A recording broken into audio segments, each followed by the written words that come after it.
LPU ప్లేస్మెంట్ల రికార్డులు సృష్టిస్తోంది. Final year student 2.5 కోట్ల ప్యాకేజ్ పొందుతున్నారు. 1700 మందికి పైగా ఎల్పియు స్టూడెంట్స్ 10 లక్షల నుంచి 2.5 కోట్ల ప్యాకేజెస్ పొందారు. విద్యా విప్లవం ప్రారంభమైంది లవ్లీ ప్రొఫెషనల్ యూనివర్సిటీలో. రైట్, సురేష్ గారు, ఏంటిది? ప్రభుత్వం నిజంగానే చర్యలు తీసుకుంటుందా? అక్కడ క్లియర్గా వాళ్ళు కంప్లైంట్ చేసిన తర్వాత ఇది చట్టానికి, తన పదవిని, హోదాన్ని అడ్డుపెట్టుకుని చట్టాన్ని అతిక్రమించి ఆయన రాజకీయ లబ్ధి, ఆర్థిక లబ్ధి అత్యంత ప్రధానమైంది. రాజకీయాన్ని అడ్డుపెట్టుకొని, పదవిని, హోదాను అడ్డుపెట్టుకొని ఆర్థిక లబ్ధి పొందేలా చేశారు అనేది లీగల్గా యాక్షన్ తీసుకుంటారా? ఏదో మన ప్రయత్నం అన్నట్టుగా ఇక్కడ పార్టీ అధ్యక్షులు వారు విజయ్ కుమార్ గారు ఏదో కంప్లైంట్ ఇచ్చారు కాబట్టి దాన్ని తీసి పక్కన పెట్టేస్తారా? ఎటువంటి చర్యలు తీసుకునేటువంటి అడుగైతే ఈ ప్రభుత్వం తీసుకొస్తారు. ఎందుకంటే లీగల్ గా కోర్టుకు పవన్ కళ్యాణ్ గారు ఈ ప్రభుత్వానికి ఆక్సిజన్ లాంటి వాళ్ళు. గుడ్. ఆయన మీద చర్యలు తీసుకుంటే వీళ్ళు ఊపిరి ఆగిపోతుంది. కాబట్టి ఆయన మీద చర్యలు తీసుకునే సాహసం ఈ ప్రభుత్వం చేయలేదు. రెండో విషయం ఏంటంటే పవన్ కళ్యాణ్ గారు అనేక సందర్భాల్లో చెప్పారు, రాజకీయాల్లోకి కొత్తగా వచ్చినప్పుడు ఏం చెప్పారు? నీకో చట్టం నాకో చట్టం కాదు, పవన్ కళ్యాణ్ తప్పు చేసిన తలలు తెగిపడేటువంటి చట్టం తీసుకొని వస్తాను అన్నాడు ఆయన.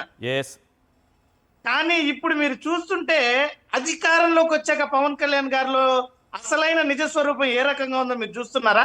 చట్టాలు ఎంత భ్రష్టు పట్టిపోతున్నా కూడా, చట్టాలు అధికార పార్టీ నాయకుల్లో కీలు బొమ్మ అయిపోతున్నా కూడా కిక్కురు మనలేదు పవన్ కళ్యాణ్ గారు. రైట్. ఎక్కడైనా నోరు తెరుస్తున్నారా?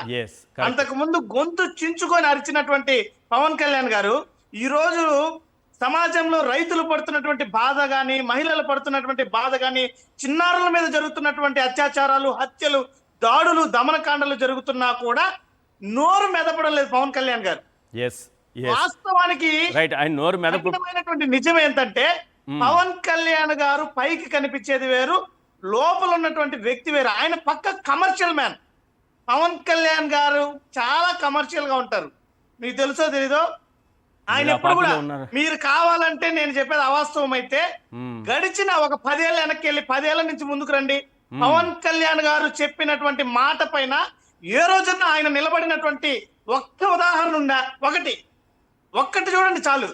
సినిమాల్లో నటించినంటారు, నటిస్తారు. ప్రత్యేక హోదా కోసం విడతల వారీగా ఉద్యమాలను చేపట్టేస్తానని చెప్పి కాకినాడ నుంచి చెప్పారు. ఎంపీలు కారం తినడం లేదా అన్నారు. మళ్ళీ ఏమన్నా ప్రత్యేక హోదా మీద మాట్లాడినారు? ఆయన సినిమాలో నటించడని పట్టుమని ఒక 10 రోజులు ఉండలేదు. మళ్ళా సినిమాకి వచ్చేసి ఏమన్నారు? నాకేం వ్యాపారాలు లేవు, నేను ఎట్ట ఖాళీగా ఉండేది, నేను సినిమా తీస్తాను అని చెప్పేసి అన్నారు. చంద్రబాబు నాయుడు గారు, లోకేష్ గారు అంత అవినీతి దేశంలో ఎవరు చేయరన్నారు.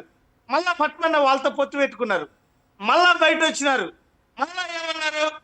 లేదు, అనుభవజ్ఞుడు చంద్రబాబు నాయుడు గారు రాష్ట్రానికి మేలు చేస్తాడు అని చెప్పాను. మళ్ళా బయట వచ్చి వాళ్ళని తిడతారు. ఒకవైపు హిందువులు, ముస్లింలు, క్రిస్టియన్లు బాగా సఖ్యతగా ఉండాలా, ఇది దేశం ఏమి ముస్లింలు నిరూపించుకోవాలా, క్రిస్టియన్లు నిరూపించుకోవాలా, హిందువులు నిరూపించుకోవాలని మాట్లాడి ఈరోజు సనాతన ధర్మం అన్నారు. ఇప్పుడు సనాతన ధర్మం అని కట్టుబడినారు కదా.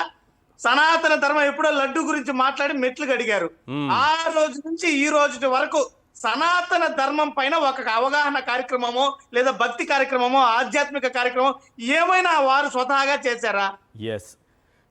ఎక్కడ కూడా పవన్ కళ్యాణ్ గారు పైకి కనిపించేటువంటి వ్యక్తి వేరు. నిన్న ఏమన్నారు మీరు చూశారు కదా. ఏం సార్ మీ యొక్క అభిమానులు, అనుచరులు చాలా అన్కంఫర్టబుల్ గా ఉన్నారు మీ యొక్క వ్యవహార శైలితో అంటే, ఉంటే వాళ్ళు ఉంటారు, పోయేవారు పోతారు అన్నారు. ఒక మాట, ఏ నాయకుడైనా తన అనుచరులను, తనను నమ్మి నడిచేటువంటి వాళ్ళని ఉద్దేశించి ఆ రకమైనటువంటి మాటలు మాట్లాడతారా? అంత సాహసం చేస్తారా? అంటే ఆయన ఇన్నర్ ఫీలింగ్ ఏంటంటే, ఎవరున్నా లేకపోయినా నా పందా వేరు, నేను పోయేదే, నా దారి నాదే అనేసి ఆయన ఉన్నారు తప్ప ఆయన ఒక మోనోపలి. ఆయన ఎవరి మాట వినరు.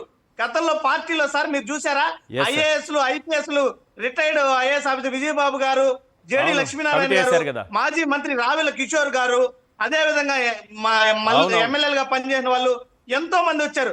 అసలు జనసేన పార్టీ సిద్ధాంతకర్త రాజు రవితేజ గారు ఎంతో గొప్ప అభ్యుదయవాది. ఆయన వాళ్ళే పవన్ కళ్యాణ్ గారు చుట్టూ ఉండి వెళ్ళిపోయారు విరక్తి చెంది. పవన్ కళ్యాణ్ గారు నిజంగానే వాస్తవ రూపంలో చాలా కమర్షియల్ మైండెడ్ తో ఉంటారు. ఆయన చెప్పే వాటికి చేసే వాటికి అసలు పొంతనే ఉండదు సార్. ఆయన నమ్ముకొని భవిష్యత్తు పాటు చేసుకున్నారు అనేక మంది ఈ రోజు రాష్ట్రంలో తెలుసా.